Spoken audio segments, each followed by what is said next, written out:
Olá! O aproveitamento correto da água é fundamental para garantir desenvolvimento no semiárido. A reserva hídrica armazenada nos açudes durante os períodos de chuva garante os abastecimentos humano e animal e a irrigação das plantações. Esses aproveitamentos são bastante conhecidos e utilizados. É comum até para quem não vive no campo se deparar com equipamentos de irrigação e tubulações de adutoras cortando cidades e margeando estradas. Mas há outros tipos de aproveitamento da água, não tão visíveis, mas igualmente eficientes. É o que nós vamos mostrar no programa Conhecer de hoje. Umidade do solo. Rios perenizados por açudes alimentam lençóis freáticos e garantem o abastecimento de poços profundos. Água para farinhada. Oferta constante mantém processamento da mandioca no sul do Ceará. Cadeia produtiva, o passo a passo da produção de farinha, do cultivo ao processamento da raiz. Guardiões da história. Com minúcia e precisão, restauradores recuperam pedaços da memória nacional. Relíquia da botânica. Flora brasiliense, obra rara no acervo do DENOX, ganha vida nova depois da restauração. O programa Conhecer está no ar. A farinha é um dos produtos mais característicos do Nordeste. Representa bem a produção agrícola sertaneja por causa da matéria-prima, a mandioca. A raiz é cultivada em praticamente todas as regiões por causa da fácil adaptação ao clima semiárido. Do plantio ao processamento da mandioca, a cadeia produtiva da farinha envolve muita gente. É trabalho e renda no campo. Essa é a mais sertaneja de todas as raízes. A mandioca pode ser cultivada em cada palmo de chão do semiárido. Ela se adapta bem às mais variadas condições de solo e clima, se desenvolve com facilidade em temperaturas elevadas e é tolerante à seca. O plantio herdado dos índios colocou o Brasil entre os maiores produtores mundiais, com aproximadamente 2 milhões de hectares plantados e produção de 23 milhões de toneladas de raízes frescas. O alimento, fonte de carboidrato, já matou a fome de muita gente nos períodos de estiagem. Dona Francisca conhece bem o sabor e o valor da mandioca. Ela cresceu no meio das plantações no Cariri cearense. Hoje, aos 68 anos de idade, continua vivendo da raiz, que aprendeu a valorizar muito cedo. Quando eu nasci, meu pai já tinha goma dentro de casa para fazer meu mingau. Ele sempre dizia que a mandioca era mesmo ser a mãe. Né? Porque quem plantava mandioca não passava necessidade, né? Porque é uma planta que sempre, com a seca, ela não morre, né? Tem a vida longa, né? E aí se a gente chega um ano seco, um ano assim de escasso de chuva, a gente tendo a mandioca, a gente não passa fome, né? Porque a gente pode arrancar, né? Relar no ralo. Minha mãe cansou de fazer isso. A minha mãe ralava no ralo, aí espremia, aí peneirava na peneira, né? Aí botava numa panela de barro, panelão grande, aí torrava a farinha para a gente comer. Alimento que mata a fome e gera empregos no sertão. Dona Francisca come hoje a farinha que ela mesma ajuda a produzir. Na comunidade de Malhada, na zona rural do município do Crato, a casa de farinha é fonte segura de renda para as famílias. Aqui, os trabalhadores reunidos em associação são funcionários e donos do negócio, que mantém toda a cadeia produtiva: plantio, colheita e beneficiamento. A colheita da mandioca é manual. Depois que rasga o solo, a raiz enche as carroças que fazem o transporte até a casa de farinha. Aqui, o primeiro passo é tirar a casca, função desempenhada com a rapidez e a precisão de décadas de prática. Dona Zelita, mais conhecida aqui como Tia Dé, descasca a mandioca até com os olhos fechados. Aprendizado herdado da avó e aprimorado ao longo dos anos. Comecei de criança, né? Vim com minha avó, que trabalhava aqui. E eu comecei vindo com ela e aprendi. E hoje estou trabalhando também, né?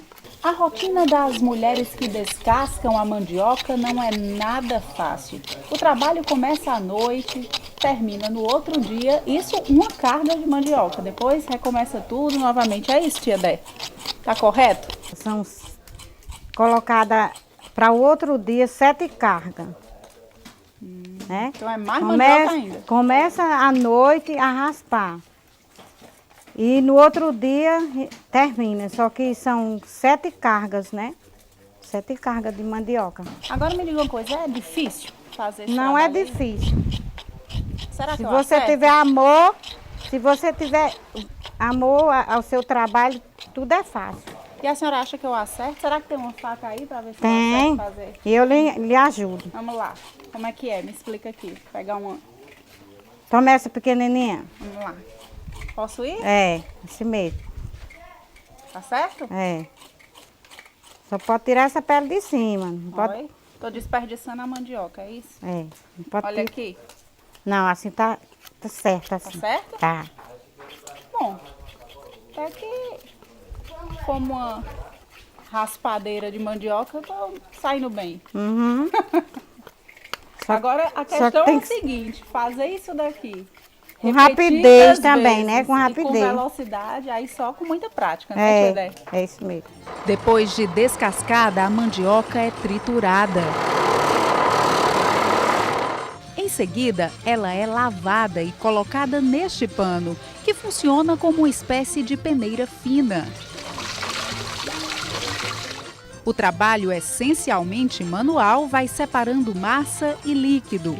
A massa vai virar farinha. Do líquido será retirada a goma. O líquido viscoso vai para outro reservatório. Depois de algumas horas de decantação, a goma está pronta. É só desmanchar os blocos e preparar a tradicional tapioca. Já a massa que ficou no pano é colocada na prensa para que seja retirada a manipoeira, líquido tóxico presente na mandioca. Enquanto isso, a lenha começa a estalar para aquecer a fornalha que finaliza a produção da farinha. O processo é bem tradicional, mantém rusticidade, mas algumas máquinas ajudaram a reduzir o esforço humano. Dona Francisca, nossa veterana das farinhadas, lembra bem das dificuldades do passado. Antigamente o homem era quem rodava a rodona grande, que era bem aqui assentado num coisa que fizeram de cimento, né? Aí era um de um lado, outro do outro. E hoje o motor ajuda bastante, né? Mas para trás era muito difícil. Dificuldades amenizadas pelo tempo e pelo valor que essa gente dá a tudo que vem da terra. É a força da mão que planta, colhe e transforma raízes em alimento.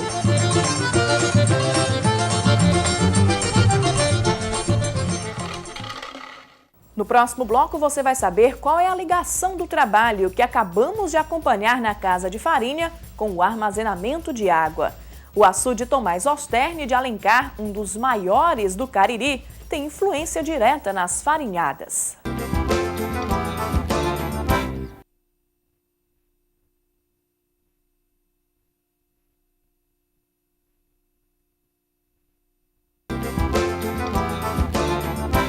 Qual seria a ligação entre uma casa de farinha e um açude?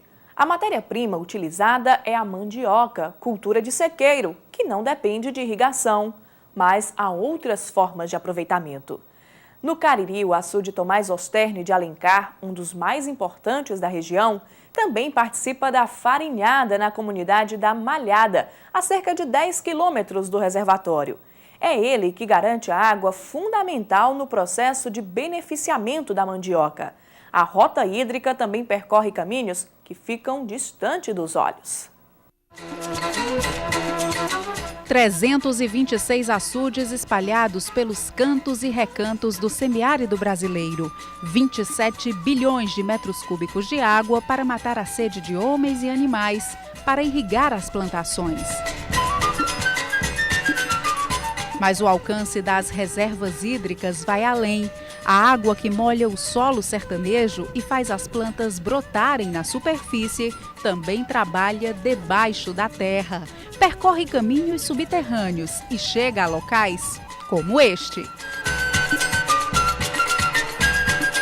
A casa de farinha da comunidade Malhada, na zona rural do município do Crato, é campeã produtiva. São 1.500 quilos de mandioca, processados em 2 meses de colheita farta.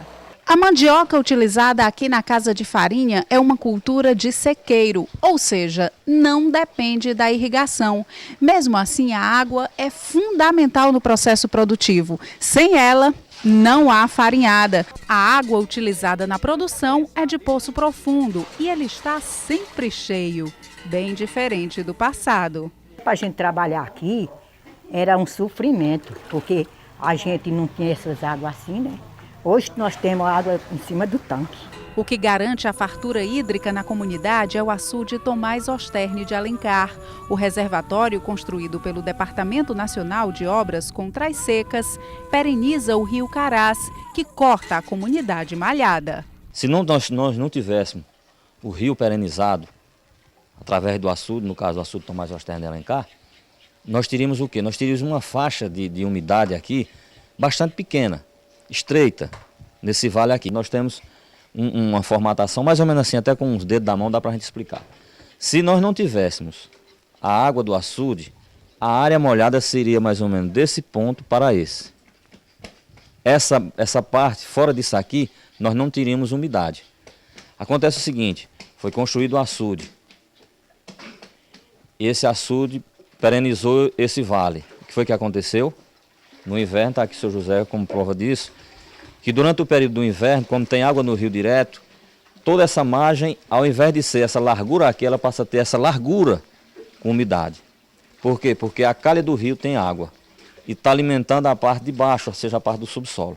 O que é que está acontecendo? Nós temos aqui uma umidade, é claro que é submersa, não é superficial, durante o ano inteiro. Por quê?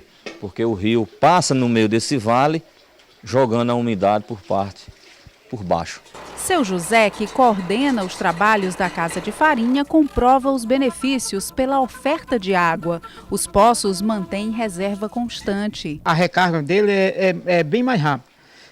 Se a gente processar a água durante 2 dias, 3 dias, retirando do poço, mas em 10 minutos ele recupera, fica no mesmo nível. E a palavra aproveitamento tem peso de ouro por aqui. Os produtores aprenderam a evitar o desperdício, aproveitando todo o potencial das matérias-primas. Dentro da casa de farinha, a mandioca é transformada em farinha e goma. Aqui fora acontece um novo ciclo de aproveitamento. A casca da mandioca, depois de seca, vira ração para o gado.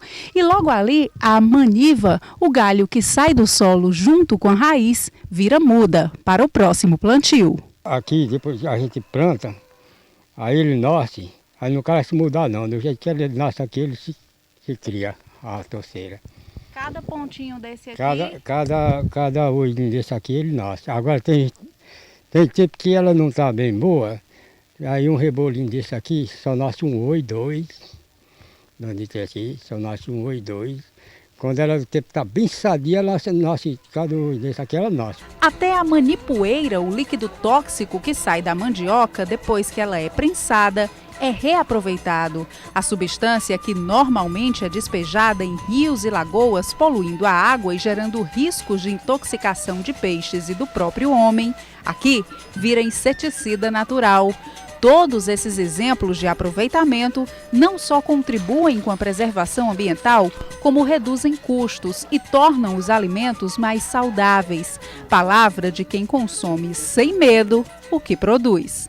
É um material de bom gosto, porque hoje a maior parte dessas plantas o povo pulveriza com aqueles venenos, né? E essa aqui não tem. Isso é um alimento sadio, né? A gente pode comer sem susto, porque isso aqui não tem veneno não. E como todas as atividades agrícolas estão ligadas à água, o segredo do sucesso produtivo da comunidade malhada está mesmo na garantia da oferta hídrica. E o Nordeste, que historicamente vive sob a pressão da instabilidade climática, mostra a evolução do sistema de armazenamento, que além de garantir considerável reserva de água, trabalha a eficiência, colocando em prática as mais variadas formas de aproveitamento. Não só a questão da água que ela está percorrendo, que alguém vai lá, coloca uma motobomba, uma eletrobomba, faz irrigação por aspersão, por gotejamento, retirando com um balde, fazendo da forma que quiser. Mas fora isso, ainda tem essa questão desse aproveitamento, dessa molha, dessa parte interna, que essa água vai infiltrar e vai ficar no solo, onde as pessoas, aí onde se diz a palavra ribeirinhas, vão aproveitar. Isso é que é gratificante, a gente saber que às vezes aquelas coisas que não são vistas a olho nu, às vezes servem muito mais do que a que a gente está vendo, que muitas vezes não está sendo usada de uma forma apropriada. No caso aqui, realmente é um exemplo clássico do aproveitamento da água, o aproveitamento dos açudes influencia no comportamento do homem do campo, do sertanejo.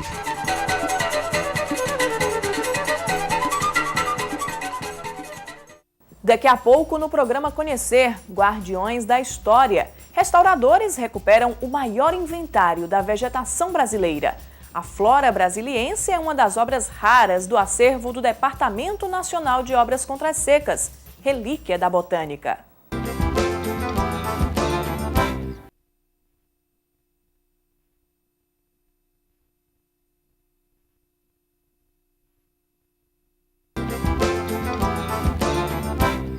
No Brasil, o maior inventário da vegetação é a Flora Brasiliense, uma coleção que começou a ser realizada no século XIX e que ainda hoje instiga estudiosos da botânica nacional ou apenas curiosos que se encantam com a perfeição dos registros.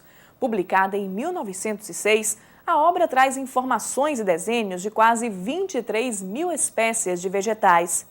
Uma coleção da Flora Brasiliense está no acervo de obras raras da Biblioteca do Departamento Nacional de Obras Contra-Secas, em Fortaleza.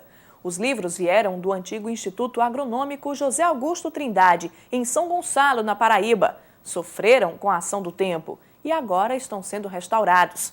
O DENOX quer preservar a coleção considerada relíquia e que, mesmo um século depois, permanece instigante, referência da botânica do país.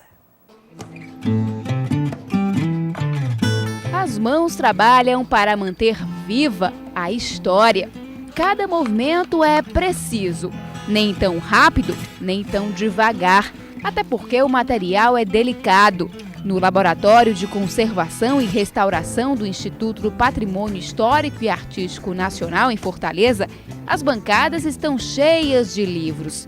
Eles fazem parte da Flora Brasiliense, uma coleção rara que traz informações e desenhos de quase 23 mil espécies, a maioria do Brasil. O material encontrado no livro começou a ser pesquisado por cientistas em 1817. Foram 3 anos de trabalho nos 4 cantos do país, mas só em 1840 começou a produção da obra, concluída em 1906. Depois de mais de 100 anos, as folhas entraram em processo de degradação e agora são recuperadas. A coleção, que está no laboratório do IPHAN, pertence ao acervo de obras raras do DENOX, que, em comemoração aos 100 anos de existência, decidiu recuperar a Flora Brasiliense. O trabalho de restauração requer muita pesquisa para que o livro fique o mais próximo possível do original. Um exemplo são as folhas. Por serem artesanais, têm tamanhos diferentes, característica a ser preservada na restauração. Cada folha tem um formato diferente, umas são maiores, outras são menores, as bordas não são certinhas, elas são irregulares, e isso, digamos que é a alma do livro, né? Para garantir uma boa restauração, também são observados detalhes de encadernação, a forma da costura, os materiais utilizados à época em que a coleção foi feita.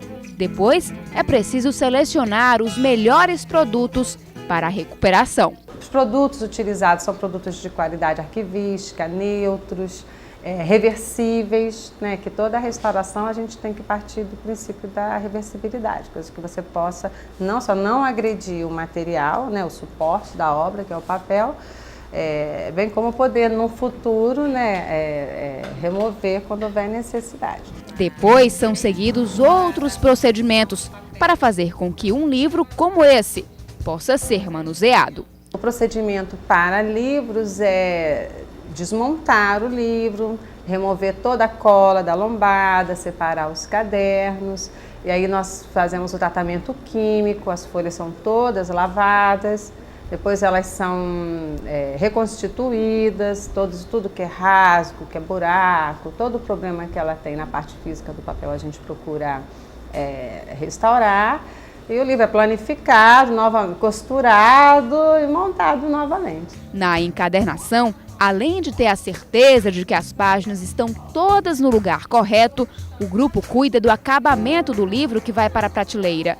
O couro, por exemplo, merece atenção especial. É chinfrado. Chanfrar, na verdade, é afinar para poder dar o acabamento e ficar um trabalho bonito. Mas quem cuida da encadernação propriamente dita é seu João. Ele trabalha na área há quase 50 anos e viu no projeto de recuperação da flora brasiliense pequenas dificuldades, encaradas como novo desafio da longa carreira. É só um desafio e trabalhar com obras raras. Que a gente tem aquele prazer de mostrar a nossa arte. Seu João conhece bem o passo a passo do processo e faz questão de mostrar como é feita a encadernação. Ele já está em andamento, aqui nós vamos botar um contraforte. Entra por cima dessa tela aqui. Logo em seguida vem o papelão. O papelão nós colocamos a cantoneira. Essa lombada aqui vai ser gravada, que não pode ser gravado com a capa, tem que gravar antes para depois botar na capa. E gravada aqui para cada livro. Aqui. Aí entra esse papel. Papel bonito, né? É bonito, papel trabalhado também. Entra aqui por cima. A recuperação da flora brasiliensis começou em agosto deste ano, mas só deve ser concluída em setembro de 2010. É que a coleção é formada por 15 volumes, divididos em várias partes, totalizando 40 livros. Como o trabalho é minucioso, requer tempo. Para recuperar 3 exemplares como este, foram necessários 30 dias. O grupo está otimizando o tempo para cumprir a meta ousada. Para isso, é preciso trabalhar com prazer, dedicação. E uma restauração artesanal como a da flora brasiliense não poderia ser feita de outra forma. Um trabalho muito bem feito, muito caprichado e com muito carinho mesmo. Um trabalho feito com carinho, porque um trabalho artesanal tem que ser feito com carinho e paciência. Ver o livro pronto para eles é uma vitória.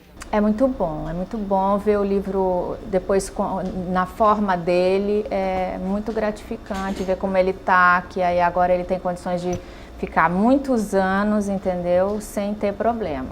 Mas para que a coleção seja conservada por outros 100 anos nas prateleiras do setor de obras raras da Biblioteca do Denox, é necessário controlar a umidade e a temperatura do ambiente. Isso evita que as folhas se estraguem com o tempo. Será aconselhável que haja um controle ambiental, principalmente, né? Porque um dos agentes agressores do livro são os fungos, micro-organismos, né? Causam manchas, pode até chegar a apodrecer as fibras, né? Com a preservação da coleção assegurada, a equipe do IPHAN faz planos de novos trabalhos.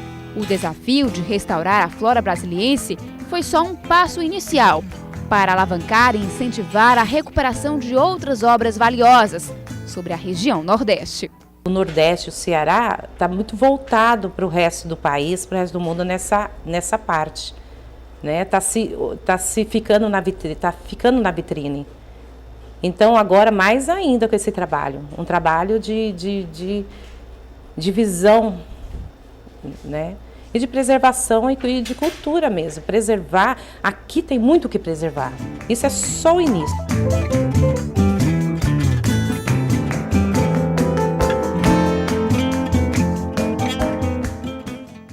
O programa Conhecer fica por aqui. Para se comunicar conosco, mande uma mensagem para o endereço eletrônico conhecer@tvdiario.tv.br. Tenham todos um ótimo dia e até o nosso próximo encontro.